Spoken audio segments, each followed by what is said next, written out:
makikitang lalaking nakapaghingilabot na siyang sumisigaw. Hanggang sa nilapitan na nga ito ng isang babae at binuhusan ng holy water. Dito na mas naging agresibo ang lalaki na tila ba nakikipaglaban sa sarili nito. Dito na mas nangamba ang mga tao na baka atakihin sila ng lalaki. Kaya naman tumawag ng police officer sa Sandy upang humingi ng tulong.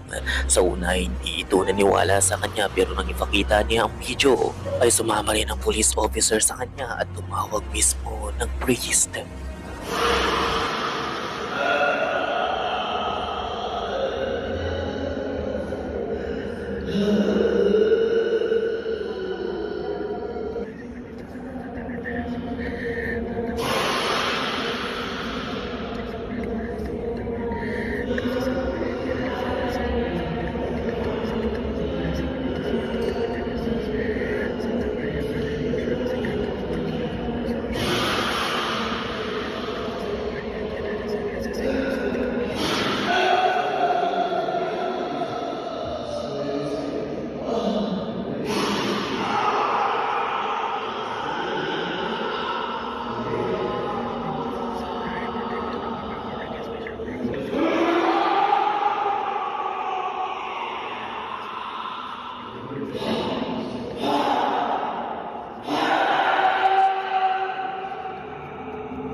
Nang makatawag na nga sila ng pare upang tumulong sa sitwasyon ay lumabas na ang pulis. Naghintay na lamang ito upang tumulong kung sakaling may mas malala pang mangyayari. Nagbigay rin ng update si Sandy sa kung ano pa ang mga sumunod na nangyari. I was trying to light a novena when this began to happen. But when I saw this man in torment, I knew that I had to sit down and pray for him too. You know that they can become very violent. This was actually going on for about 15 minutes or so.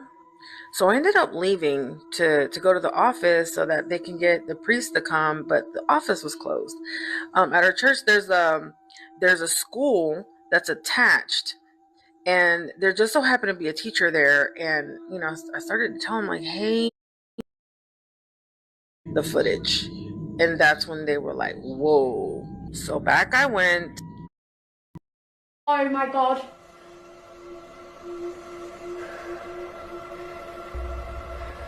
I'm trying to take deep breaths. Who am I communicating? I'm losing my. Who am I communicating with through this board? My nose is bleeding right now. Oh my god. A demon, it's trying to say. I know I've got no tissue, but my nose is bleeding right now. The board is moving. Oh my god, right, that's it. I'm done. I'm off. I'm sorry, guys. Habang sinasagawa nitong Ouija board session na nakarinig siya ng malalakas na yabag sa itaas nito. And then, bigla siya nagkaroon ng nose bleeding. At sa pagpapatuloy nito sa paggamit ng Ouija board ay isang nakapangigilabot na pangyayari ang mararanasan niya dahil bigla na lamang tumilabo ng plunge. Dito ay napagtanto niyang kailangan na nga niyang umalis dahil kung sino mang espiritu ang nakontak niya ay hindi ito si Brenda. At nagbabala lamang ito na kailangan na niyang umalis. Oh my god, right, that's it. I'm done. I'm off. I'm sorry, guys.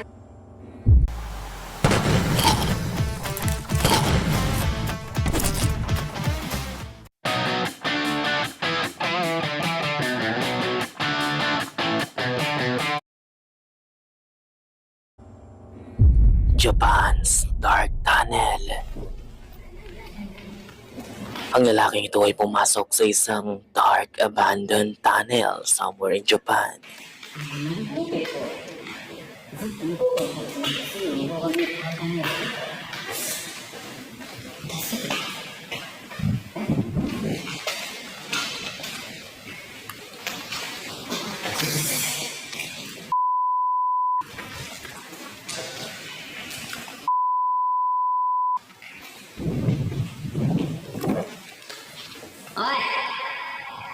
Habang naglalakad siya papunta sa pinakadulo ng tunnel ay may narinig itong kakaibang ingay.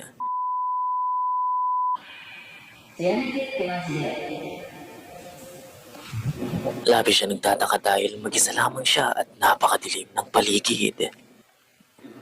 Nagpalinga-linga siya hanggang sa makita ng ito ng isang imaheng nakatayo sa dulo.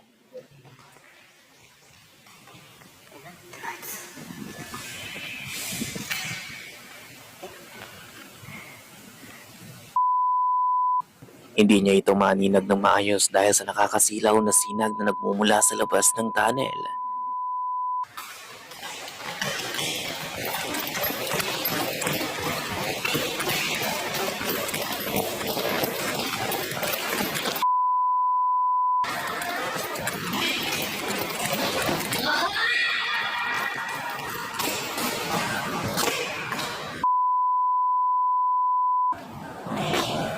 Mabilis siyang tumakbo papunta sa imahe pero ang pinagtatakan nito ay bigla na lamang itong naglaho sa dilim.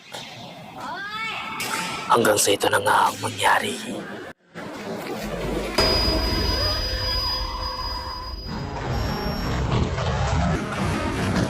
Nakarinig na lamang siya ng mabilis na mga yapak mula sa likuran nito at nang lumingon siya out of nowhere ay isang nakapangingilabot na imahe ang tumatakbo patungo sa kanya. Maitim ang mga mata nito na may distorted face. Sumari kayang ito ay isang multong nananahanan na sa abandoned tunnel.